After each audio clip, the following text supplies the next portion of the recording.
global, leading Britain's conversation. The Nigel Farage Show. Mr. Nigel Farage. Thank you, Donald, and good evening, everybody. It is now 5 days since the general election, upon which we returned in many ways to two-party politics. We broke away from it with the growth of, to begin with, the BNP, then we saw the Greens, and then in a bigger way we saw UKIP, and indeed in Scotland the SNP, in Wales, Plaid. And one of the reasons that politics fragmented is there was, I think, a breakdown of trust with the two so-called main parties, or two and a half main parties, including the Lib Dems. But we went back in this election to two-party politics. Labour and the Conservatives, between them, over 85% of the vote. And, of course, one of the central tenets of election campaigns, there's always the big launch, the big examination. They're normally documents of about 100 pages with everything from policy on the European Union, to immigration, to fisheries, to social policies, to social care, Theresa May, and everything else. But here we are 5 days on, and it seems to me to be quite remarkable that Theresa May is already saying that after 7 years, Tory austerity must end. And I think this is all because that she was seen to be very unsympathetic with a nurse when we talked about public sector pay freezes. We're also seeing, I think, quite dramatic potential backsliding, maybe even U-turns on their European policy. Brexit means Brexit.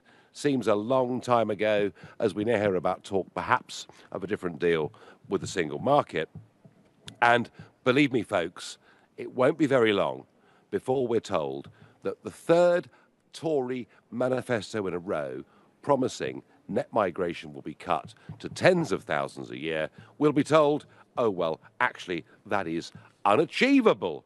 And on the Labour side, well, last night I was telling you that Corbyn and McDonnell were making it pretty clear that not only under Labour would we leave the European Union, but we'd leave the single market also. And yet today, Keir Starmer, their Brexit spokesman, Sir Keir Starmer, sorry, their Brexit spokesman comes out and says that actually what we need to do is to seek a new deal with the single market.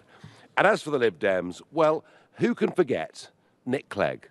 Who can forget Nick Clegg in 2010 with his promise on student tuition fees, and then after becoming Deputy Prime Minister, he broke it, and they went up, in most cases, to £9,000 a year. So I'm asking you, given the backtracking by the Tories, given the mixed messages coming from Labour, given it's only 5 days since tens of millions of us went out to vote, do you think manifestos are even worth the paper they're written on? It's a question of basic trust, and I want to know what you think. If, like me, you've become deeply cynical and think the whole thing, frankly, is a bit of a waste of time, then call me on 0345 6060 973.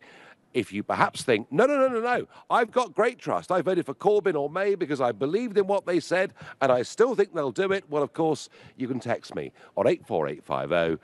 And if you're completely confused and not quite sure where to go or how we should even conduct future elections, well, you can tweet me on @LBC using the hashtag Farage on LBC. And you can, of course, watch us live on Facebook by going to LBC's Facebook page right now. Robin in Herne Hill, do you think party manifestos at elections are worth the paper they're written on?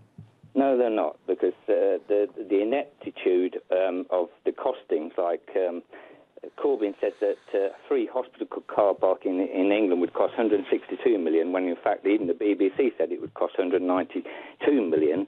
And we've had the 2005, I don't know whether you remember, there was a Labour MP for Bournemouth after the election took Tony Blair to court because he promised an EU referendum and he didn't deliver it.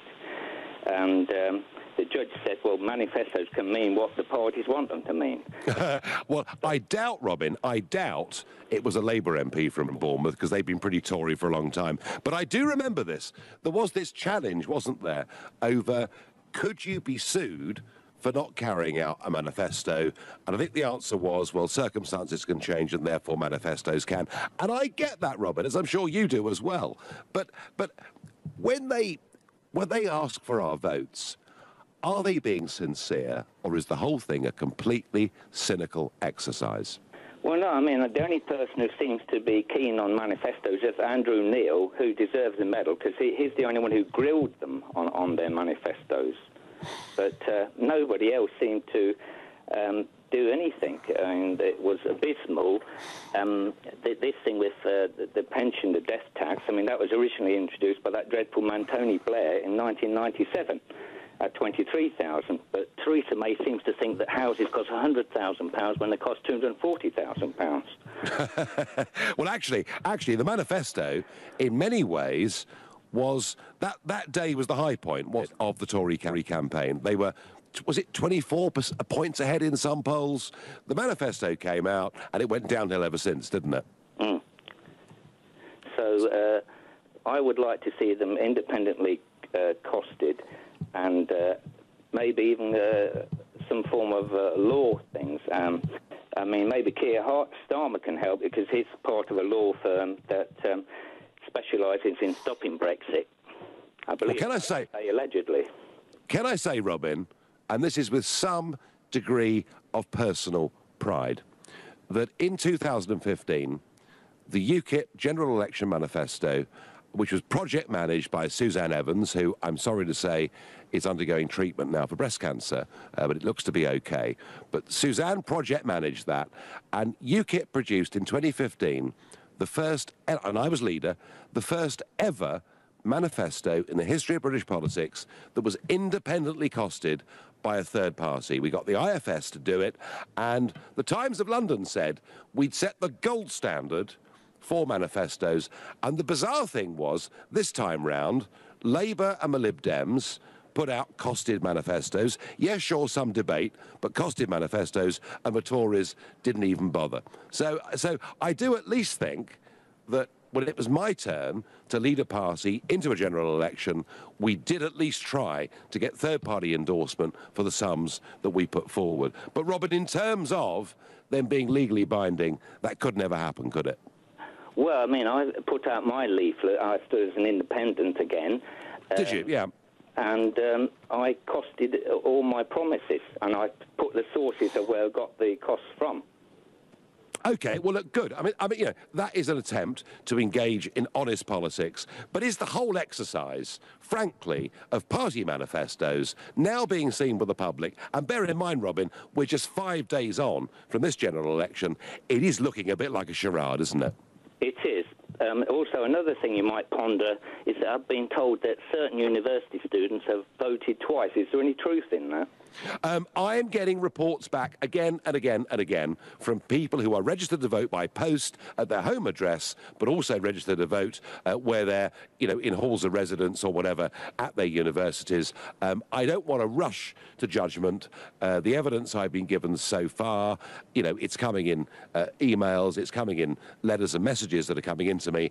But I do think, if the Electoral Commission are worth their salt, they should investigate this pretty quickly. And my own view, Robin, would be that students should only vote at their registered address, not where they're at university. OK, thanks for taking my call. Thank you very much indeed. And on text I get, hi Nigel, manifestos should be legally binding. The Queen's speeches, well, Ricky in Hastings, they can't be legally binding because circumstances do change. All the politicians are quickly destroying democracy, says Tony. Well, I'm not sure they're destroying democracy, Tony, but they are. I think perhaps, given that we're 5 days on from the last election and it all seems to be broken, maybe destroying trust. The trouble with manifestos is they are not specific enough, I'm told.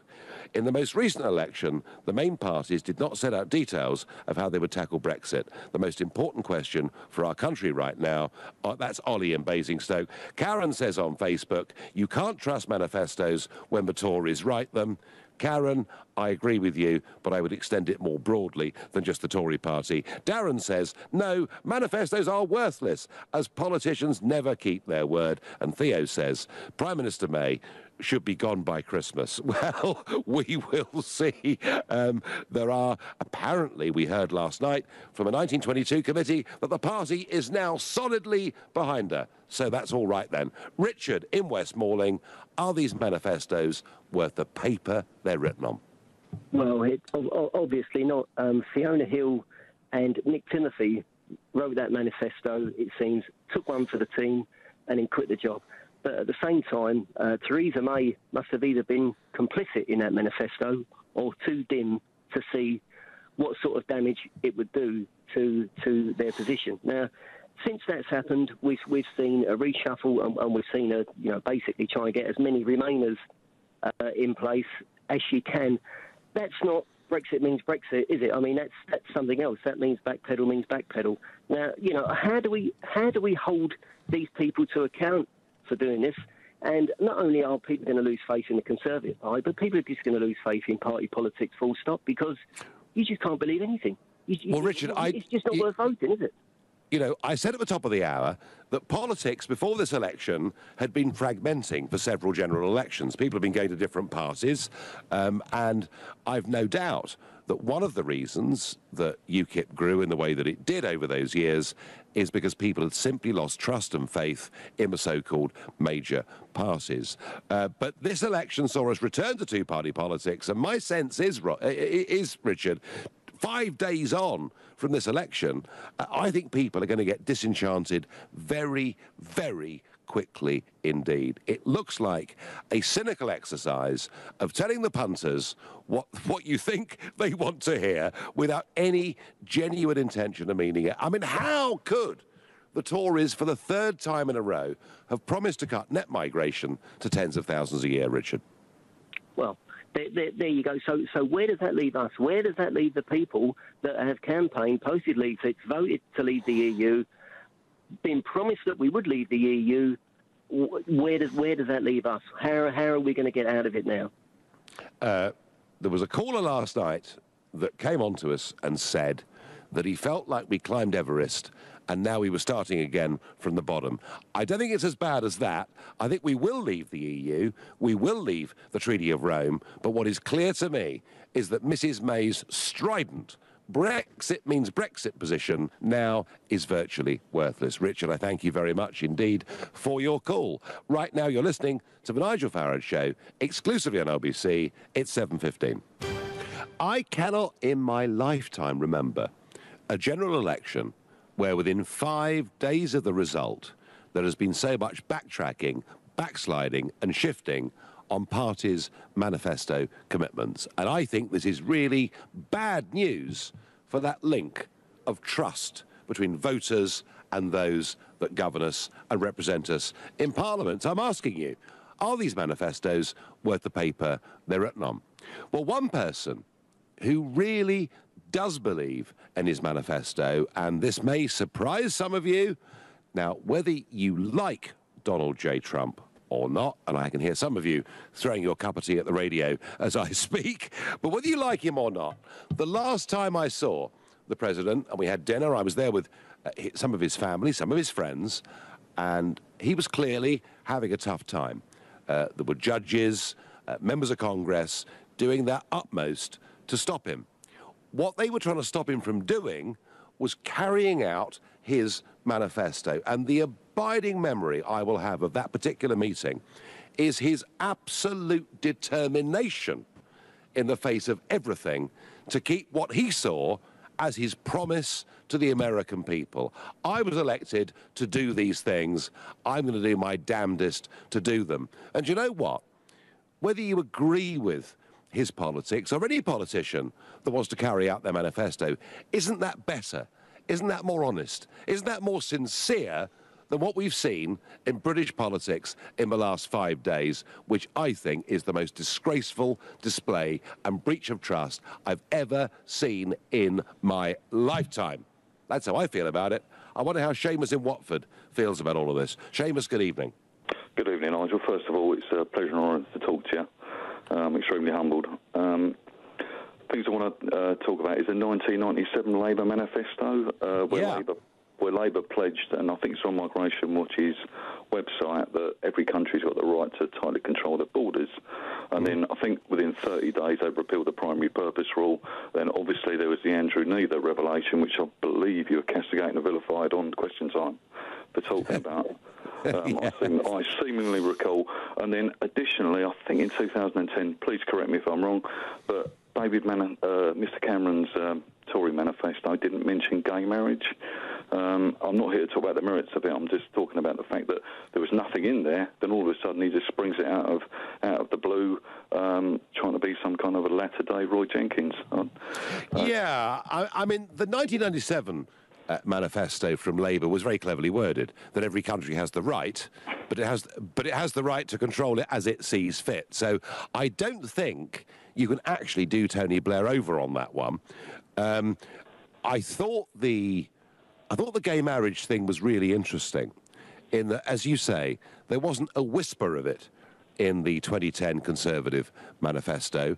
Nobody, I mean, literally, as an MEP, I think I'd had 2 letters in 10 years on this subject. Nobody was campaigning for gay marriage. Even Stonewall, the biggest gay charity, were campaigning for, you know, an ending to discrimination against gay people, but even they weren't campaigning for it. And then he went and simply did it. I suppose, Seamus, you could argue that maybe doing something that wasn't in the manifesto is better than breaking a promise. Probably, but it was probably on his mind, and it was probably talked about probably in the realms of the cabinet sometime before the election. But they just failed to disclose it, which, in my view, is another breach of trust. You know? No, I agree with that. I agree. I mean, maybe for me, the one that really gets me is the Heath Manifesto of 1970, when he says we will negotiate with the European Economic Community, but will only join with the wholehearted consent of the British Parliament and people, and there was no referendum, and in the votes in Parliament, it got down to a majority of 4. And for Edward Heath, that was wholehearted consent. Yeah, so this isn't, you know, this isn't new, Seamus, is it? This isn't new. You know, this isn't new, and you're quite right that Blair stretched it, that Cameron didn't even mention it in the case of gay marriage. But the thing, Seamus, that fascinates me is that we are literally just 5 days on from this general election, and Labour are all at sea, and the Tories are breaking everything. Yeah, it's just a fretful state of politics today, I'm afraid. So where do we go, Seamus? Well, I'd follow you, you know, left, right and centre, all the way from here to Land's End or John O'Groats. That's my opinion. Right. I'm not quite sure. I did vote UKIP, and you know, based on their manifesto, funny enough, which most of it I agree with. To be honest, I'm speechless, and I'm thoughtless, and I'm not sure what direction the British people are going. Seamus, I think what you've just said sums up tonight how many millions of people across this country are feeling right now. There is a complete, in my view, breakdown of trust. I thank you for your call. Thomas in Durham, you know, come on, tell me, Thomas, that you still think politicians' manifesto pledges really mean something. Well, Nigel, you're talking about manifestos. I think it also extends out to what's been told to people on the doorstep as well, because me and my family weren't going to vote in this general election because we thought it was just too soon after the last general election. Yeah. We weren't going to vote.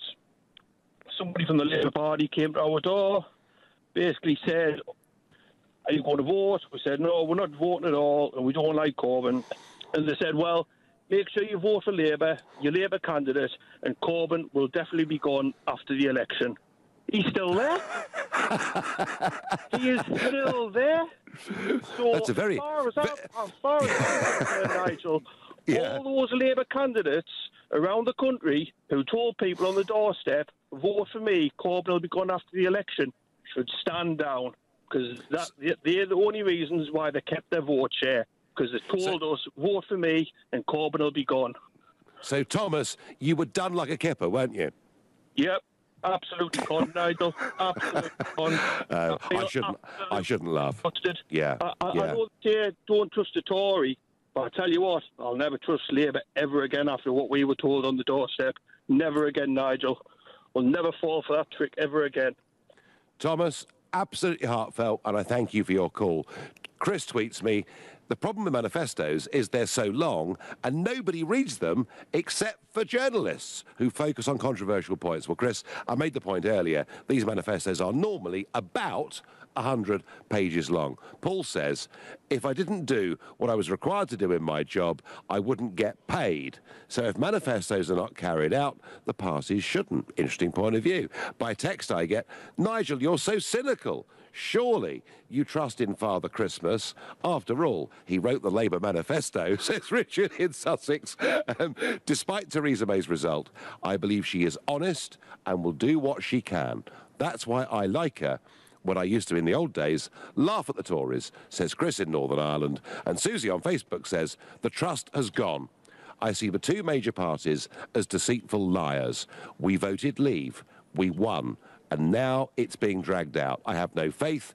I feel let down. Why on earth should we put up with it? John thinks that most of the politicians today need kicking out. Most are liars and just spend most of their energy in attacking the opposition instead of putting this country first. We should be seeking to get the best deals worldwide now and improving the pound instead of dragging our heels and damaging our economy. It's a slightly separate point, John, you know, but there is this issue of trust. Nick in Woburn, do you trust political leaders when they launch their manifestos?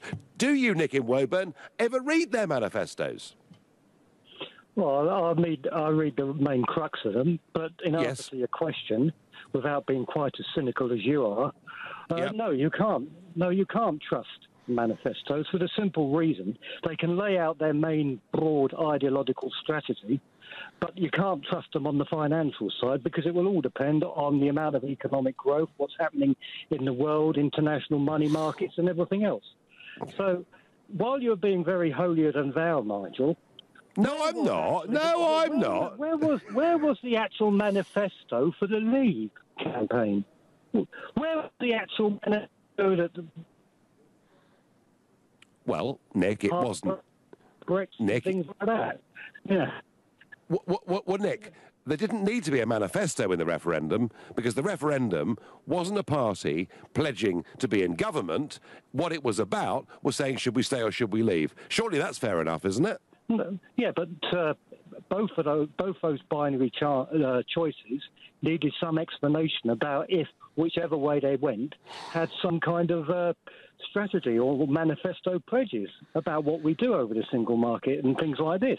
This is why we've got all this ooh-bah now over hard Brexit, soft Brexit, and soft Brexit means literally to stay in the EU. Actually, there's only two alternatives. Actually, Nick, you know, you're dead right. Hard Brexit is we leave. Soft Brexit is we leave only in name. And I do think, actually, you make a very good point. It might have been better.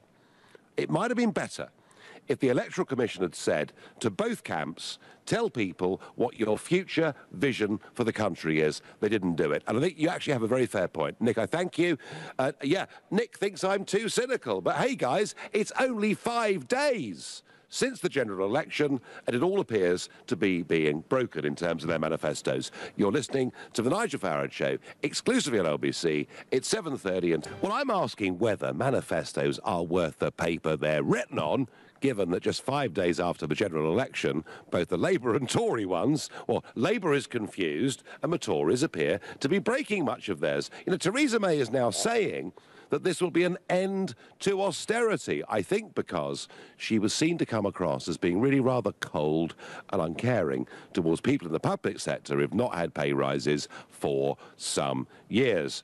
We're also hearing, of course, that Brexit means Brexit appears to be being watered down by the minute, and that maybe the pledge for tens of thousands for the net migration figure will very rapidly be dropped. And as for Labour, well, one of the reasons that Corbyn did so well with former UKIP voters is his manifesto making clear Labour respected the referendum. They wanted to leave the European Union, to leave the single market, and, crucially, to stop the free movement of people. And yet, Sir Keir Starmer, who is their chief Brexit man, says today, actually what we need to do is negotiate some new form of membership. So to those that say I'm being cynical, I'm doing it because this has all happened in the space of 5 days. I'm not suggesting we fight elections without any form of prospectus being put before the public, but I am saying that I believe what's happened in the last 5 years represents an absolutely fundamental breach of trust between the governors and the governed. Aaron in Liverpool, how do you feel? Hi, Nigel. Yes, I know you've just said you're not, but I do feel like you're being a bit cynical, if I'm honest. The way I see manifesto is a blueprint. So it's a party saying this is the kind of goal we want to aim towards. So, you know, you take Labour's, and you've just mentioned about Labour taking UKIP votes. Let's be honest, it wasn't UKIP votes that prop Labour up. It was a number of votes across the country of all ages, of all backgrounds. Some UKIP, I'd definitely go along with that. But things change, you know, finance, viewpoints, everything on a daily basis changes. And so if someone is willing to step up and say, okay, you know what, this is different now, we view this as a different way. Now, I'm not a Tory, but if the Tories are saying, you know what, from the will of the people, we're getting that hard Brexit might not be the way forward. I'm not saying it is or isn't, I don't want to go down that path, but if this is the will of the people that we're getting an idea from the voters, the way they've voted with their feet, you know, you're the one who kind of pushed forward to leave and said the will of the people is spoken, so therefore we should follow that. If people give an idea to a government that this is the approach they want to take, I don't understand why a government can't change their mind. And so I put to you a question. Do you believe that people and you know, ministers and so on and so forth can change their mind and can change their opinion on something? And Aaron, they shouldn't be ridiculed for changing their mind. Of course I do.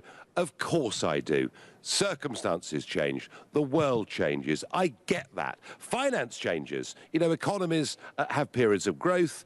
They go into recession. You know, something happens. Some foreign affairs event, a war, or whatever it may be. I completely understand all of that. But what I am saying to you, and yes, you're absolutely right, what was clever about Corbyn is he picked up different segments of votes all over the country, in particular young votes, and maybe some would say a few of them voted more than once, but we'll examine that as the weeks go on. But what I was saying to you, Aaron, was that to get the UKIP votes, I mean, the reason Labour won Stockton South from the Tories is they got a swing from UKIP. Those voters would not have left UKIP and gone to Labour had that manifesto not been clear in terms of their direction on the single market. And now we see Sir Keir Starmer, you know, going the other way. So I wonder whether, Aaron... I don't think that could necessarily be true. You know, you can't speak for everyone who voted. And those UKIP voters, I'm not saying you're wrong, but those UKIP voters might have moved because of the manifesto, because of the promises of, you know, nationalising the rail service. I mean, a couple of weeks ago, you said that you didn't believe many people would turn out to vote. Now, would you say you were wrong on that and you misjudged that? Absolutely. And whenever I'm wrong, I'm prepared to say so. I thought it'd be a low turnout, and I said that before Theresa May launched her manifesto and then Corbyn launched the day after. It seemed to me, Aaron, that it was very, very dull, and that it was the launch of the manifestos that changed everything. So there we are. Manifestos actually do have a central part of our campaign. The problem is, and what I'm examining, I'm not for one moment pretending parties should not, to quote you, have blueprints. Of course they should. What I am suggesting, Aaron, is I've never known in my lifetime such breaches of manifestos in terms of their intentions within 5 days. That's my problem. I get that point, you know, if you know, the Tories, but I don't mean it rude, the Tories have changed their mind quite often, and yes, I'm not a Tory, but, you know, I think a lot of emphasis is always put on the party that's in power on what they didn't deliver as opposed to their manifesto. And so right now, it's a great point for you to pull on and kind of rally up the nation again on a point of negativity of, oh, you know, they changed their mind on this again. But what I think is a positive is that more people did come out to vote because of the manifestos, because, you know, it generated a lot of interest. And so people voted with their feet. And if they voted with their feet, and you can't, I'm not saying you're wrong or right, but if you can't say that someone changed their mind and moved from UKIP to Labour, or moved from Tory to Labour, or Labour to Tory, or whatever it was, because of the European Union. I think that became a very clear point early on, that the whole subject wasn't about the European Union. It was about this country and what people wanted to do to take it forward. The European Union being part of that, but that wasn't the sole subject. And so the whole campaign didn't focus solely on it. Now, you know, when you were campaigning, that was your biggest point, and it became one of them. Yeah, it was a very valid point. It was a valid point. I mean, Aaron, look, Aaron, you know, you're quite right. I have been very cynical from the top of the hour, and the question I asked was loaded. Are manifestos worth the paper they're written on? The answer, of course, is in one way they really are, because it was the launch of a Tory manifesto and then the launch of a Labour manifesto that completely transformed this general election. In Theresa May's case, she bombed. And Aaron, be fair to me, in Jeremy Corbyn's case, I said on LBC that night on air, he was full of energy, vim, vigour and enthusiasm, and looked like he really believed in what he was saying, whether it made sense or not. So manifestos do matter. I just wonder whether there is a compromise position, whether actually maybe they should just be blueprints without too much detail. Because as soon as you start to put detail in, it's very difficult for any of it ever to get met. And I worry about the trust that exists, Aaron, between the public, the voters, and those in Parliament. Okay, yeah, and I can completely see. What I would say on that is, if you didn't put detail in, so look at how much Labour's manifesto got kind of, you know, so many people coming out saying, oh, he's Father Christmas, he's trying to give you everything because he won't get in government. But the amount of detail that was put in that of how they were going to reach that budget, I think that the Tories lost a lot of votes because they didn't put any detail in. Well, again, yeah, okay. Is that only from a sense of view of people like to see that, you know what, you've thought it through, you've put some thought behind it. And I'll be honest, from the very beginning, I wasn't sure I was going to vote for. I am Labour, but Corbyn didn't really, because I hadn't seen much of him. He didn't come out in the press much. You know, the infighting that was in there. And then he completely turned it round and got the troops to rally behind him. And I was totally behind Corbyn in the end, because it not necessarily just because of Corbyn. I don't see it as an American election where you vote for one person. You vote for the party, and the party were out there knocking on doors, pushing this manifesto. They were. No, they were. And in fact, wasn't that Theresa May's biggest mistake? She tried to make the whole thing presidential, and in the end that fell to bits, didn't it? Yeah, it showed her personality, which I don't want to criticise her too much, because, you know, there was elements of her where, you know, she has taken over and had to carry on that message going forward of leaving, of the Tories' hard Brexit when she didn't want to leave originally. And I don't think she's done necessarily a bad job of that. But changing her mind now, and this sounds like I'm sticking up for her when I'm not even a Tory, but to change her mind now, I don't think is necessarily, I'm not saying it is or isn't, and I'll be honest, I don't fully know what she's come out and said, but to change her mind to say necessarily we may draw back a bit on it being hard Brexit might not necessarily be a bad thing, because so far the EU and Britain in the discussions haven't met any middle ground at all. Good thing or bad thing? Good thing or bad thing, she's a bit wobbly. Aaron, you make wonderful arguments. I've no doubt you'll be a Labour candidate before too long. Chris tweets, you know, President Trump is the only politician who has kept 3 of his 4 promises. The 4th was shot down by the courts. And I get a tweet, when you know you're unlikely to win, you can promise whatever you like with no possible way of ever having to deliver. Well, who can disagree with that? You're listening to The Nigel Farage Show, exclusively on LBC, and it's 7:45. I'm asking you whether manifestos are worth the paper they're written on, given that both Labour and the Tories appear to be backtracking on theirs within 5 days of a general election. Of course, the answer is yes, manifestos do matter. Whether it's the 100 pages that I know no one reads, or the distillation of that we see, read, or hear through the media, of course manifestos matter. But are we being very badly, cynically misled by career politicians who make promises they think we want to hear without actually ever having any intention of carrying them out? Kathy is by far the most cynical texter I get, and she says most manifestos can't be backed up. They just put something together to let us see who the best liar is. Kathy, that really is too much. John in Loughton, what do you think? Good evening. It's a mess, isn't it? An absolute mess. The whole thing, start to finish. I think so. Yes, I agree with you. As far as the manifestos are concerned, it seems like it's an exercise as to how popular you can be without accountability. So, for example, in my opinion, I think the young people were very, very attracted to the fact that 100 billion worth of debt was going to be paid off. All their student fees were not going to exist anymore. That went in the manifesto. Very popular. Theresa May, she probably lost on the popularity stakes. That's why she didn't do as well. She came out and said something that perhaps she shouldn't have said, was that there's a problem with the with social care and how we fund it. But the problem is that my opinion of whether or not to try and be popular all the time, it sort of goes back, I don't know, it's not that I was a very good student at school at all, but I do remember one thing about something. If you're incredibly trying to be popular all the time, it leads to bigger divisions than when you first started.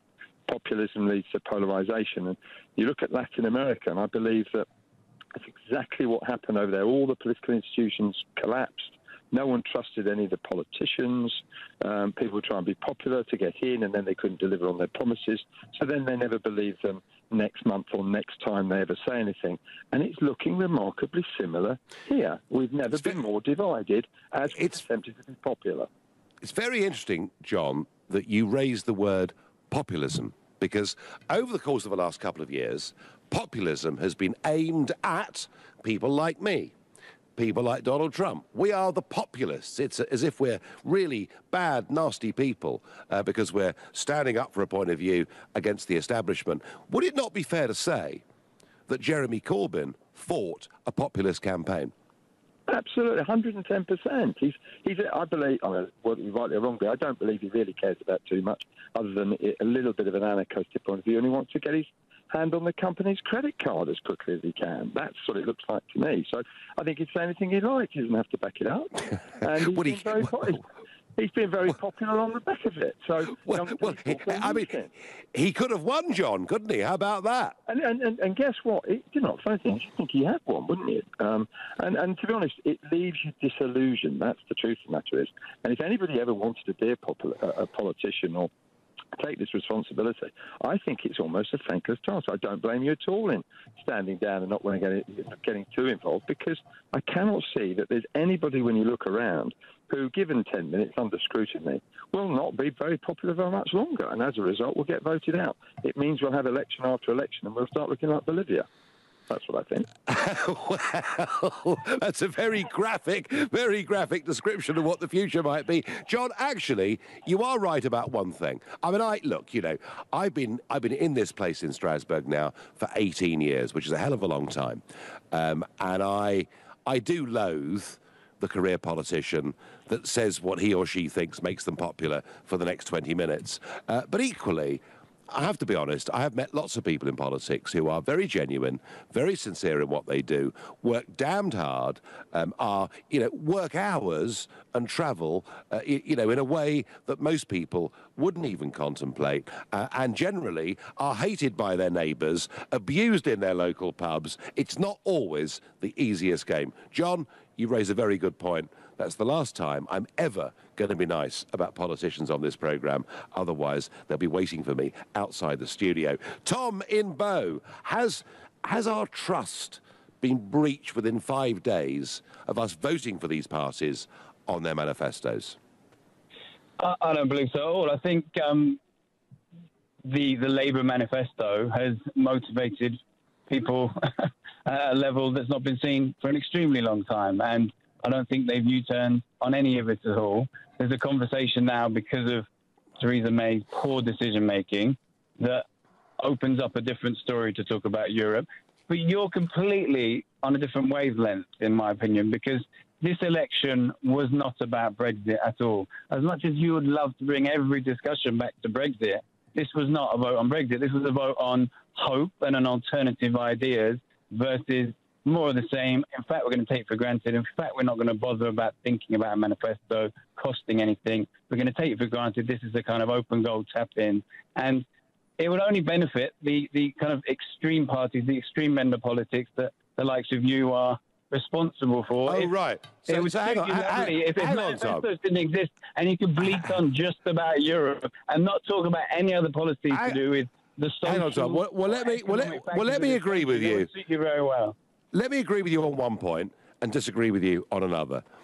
What I agree with you on is this general election, in the end, was not about Brexit. I agree with that entirely. That was blown away. We had 2 appalling terrorist attacks and an argument that began with social care that led on to the whole attitude towards public services, spending and everything else. Where I disagree with you, fundamentally, is how dare you call me extremist when the point of view that I pushed for a quarter of a century was supported by over half the British public in a referendum. Are you suggesting, Tom in Bow, on LBC, that over half the country are extremists? Where you get 48%, 52%. And when you talk about... Tom, I asked you a question.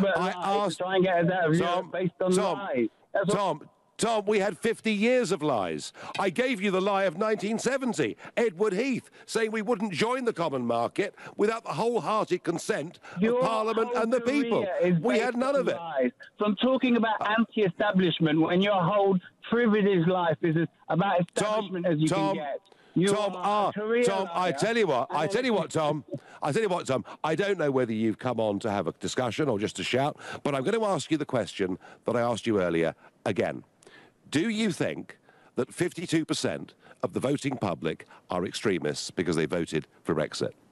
I don't think it's an extremist vote, but I think you are motivated by lies, and it's all you want to talk about. You want to bring every conversation back to Europe. And you're when 75%, based on a lie that you're an anti-establishment and you're an anti-career politician when you spent how many years sat in the European Parliament? Tom, I've spent 18 years trying to do myself out of a job. I am the turkey that voted for Christmas. Tom, I hope you enjoyed that. It was fun. Andrew in Winsford, my last caller of the evening. Andrew, what is your trust in career politicians 5 days on from this general election and their manifesto promises? Nigel, I think you're a fantastic optimist. Right, okay. That's what I think. I mean, I've never seen anything like it. I mean, both parties, the last caller, the only thing he was right on is it wasn't to do with Brexit. Both parties said it's a done deal. In fact, Corbyn was on Sunday, wasn't he? He sort of mumbles his way through the single market. We're leaving it because he doesn't really want to bring it up too much. Yeah. He wants to kind of just skip over it. And then, as soon as it's over, on the 10 o'clock news, the BBC come on and go, oh, Brexit could be... What? I was on the computer in 5 minutes writing my complaint out. What's it got to do with Brexit? Why are they all talking about Brexit? I don't know. Andrew, I think you are like a lot of people. You are genuinely confused by what has happened in this general election and the aftermath of it. And I promise you one thing, Andrew, we're going to be having this conversation for a very, very long time. I don't know whether there's another general election coming up, but what I do know, Andrew, is within 5 days, a lot of promises have been breached. I thank you. It's the last call I got time for this evening. My final thought is this. Yes, manifestos do matter. They matter so much that actually it was the launch of the Conservative and Labour manifestos that transformed this election. And it went from being a 24-point lead in the end to just a 2-point lead. So they do matter. But I do think it's a big problem if politicians overpromise in their manifestos, if they say things they don't believe with their heart and soul. And I think that is corrosive. It leads to a breakdown of trust. This election saw us return to two-party politics. But if that trust is breached on those manifestos, Conservative more than Labour, I suspect, given that they're in government, that I wonder whether we may see the fragmentation of politics happening again at a future election. Tomorrow morning at 9 o'clock, I'm in this chamber next to me, and I'll be talking to Mr. Juncker. I hope Mr. Barnier will be there as well, and I'll be doing that within a few days of Britain's renegotiation with the European Union beginning. It promises to be a very lively day. You've been listening to the Nigel Farage Show exclusively here on LBC. Back tomorrow. Coming up at 10, it's Ian Collins, but up next, it's Clive Bull. Thank you, Nigel. We're going to continue this conversation as Theresa May arrives in Paris this evening. Political pressure is growing for a cross-party approach to